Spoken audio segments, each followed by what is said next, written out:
Lydia lowered Theo's phone. When Bumble lit up during Christmas brunch and my mother quit smiling. The family group chat detonated because my boyfriend forgot which phone was in his coat. My Aunt Lydia hosted Christmas brunch every year in the same over-decorated dining room, with too many cinnamon candles and one long table built for public humiliation. Theo came with me because, after a year and some change, my family had started treating him like future logistics instead of a guest. The woman under my nerves was Kendra. According to Theo, Kendra was just a sales rep from his office, who flirted like it was cardio, and texted everyone too late. He said the only reason her name kept surfacing was because he was the one person at work who answered calmly. Every time I said I hated how often he mentioned her, he made it sound like I was punishing him for being useful. I tried to let that be true. What kept sticking was October. He told me he was at his cousin's house helping repaint a nursery. Missed my call after 11, then texted at 12:43 that he had crashed there because they were all exhausted. The next morning, he smelled like hotel soap and blamed the cousin's guest toiletries. It was thin, but not thin enough to blow up Thanksgiving over. By Christmas brunch, I had decided I was not giving my family a show unless something landed hard enough that they could not call me suspicious and move on. Lydia collects phones for family photos because she never trusts anyone else to get a full table shot. Halfway through brunch, she asked Theo for his because his camera was better.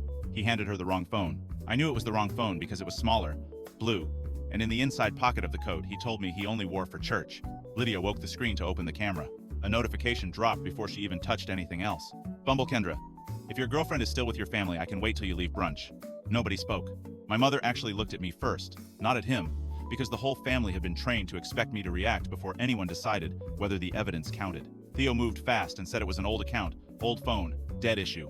Then Lydia, trying to help in the worst possible way, said, "Then why does she know you're at our brunch right now?" That was the turn. Until then, people could still pretend it was some stale app notification from before me.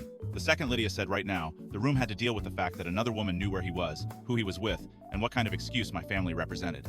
Theo reached for the phone. My uncle Mark told him not to. Theo said he reactivated Bumble after a fight in November.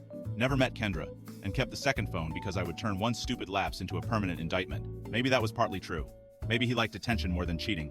Maybe Kendra was just someone he kept on the edge because being wanted felt easier than being honest. What nobody at that table could argue with was that he had a hidden phone, an active dating app, and a woman timing her access to him around my family events. I asked one clean question. If the account was dead, why was he carrying the phone in his church coat instead of leaving it in a drawer like every other mistake men claim is over? He did not answer fast enough. My mother put down the serving spoon. Lydia handed me the phone instead of him. Mark asked Theo whether Kendra also knew about the anniversary dinner he skipped in October. Theo said everyone was building a case out of one message and a backup device. Maybe they were. It still did not change the fact that he let me spend months looking paranoid for noticing a pattern he was actively feeding. I told him he could finish eating, or he could leave, but he was not standing in my family photo after that. By the time Lydia served pie, nobody was asking me to calm down anymore. They were asking how many other times Theo had used my family as a clock to tell another woman when she could have him back.